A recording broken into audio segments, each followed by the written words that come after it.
काल राज्यभरात नगर परिषद आणि नगरपंचायतींसाठी मतदान वेळ संपल्यानंतरही मतदान केंद्रावर मतदारांच्या रांगा।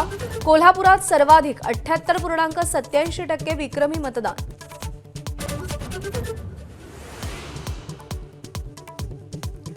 नगरपंचायती आणि नगरपरिषदांचा निकाल आजऐवजी 21 डिसेंबरला। हायकोर्टाच्या नागपूर खंडपीठाचा मोठा निर्णय।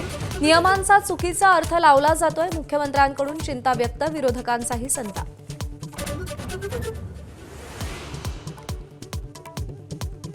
पुढील 15 ते 16 दिवस मतपेट्या गोदामात, सरकारकडून घालमेल शक्य। माजी मुख्यमंत्री पृथ्वीराज चव्हाणांकडून संशय व्यक्त। कोर्टात सरकार बाजू मांडण्यास कमी पडल्याचाही निशाणा।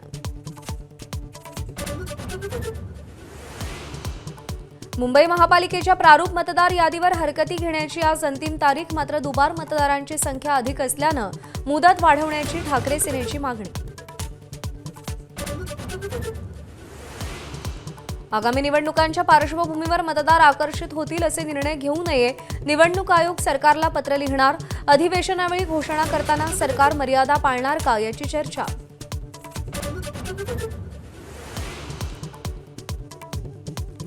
मुख्यमंत्री फडणवीस आणि उपमुख्यमंत्री एकनाथ शिंदे आज एकाच मंचावर येण्याची शक्यता।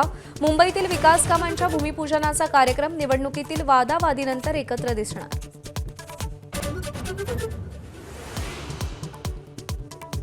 पंतप्रधानांच्या कार्यालयाचं नाव आता सेवा तीर्थ। केंद्राचा मोठा निर्णय।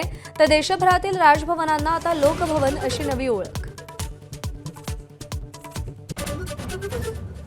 ज्येष्ठ समाजवादी विचारवंत पन्नालाल सुराणा यांचं निधन। वयाच्या 93व्या वर्षी घेतला अखेरचा श्वास।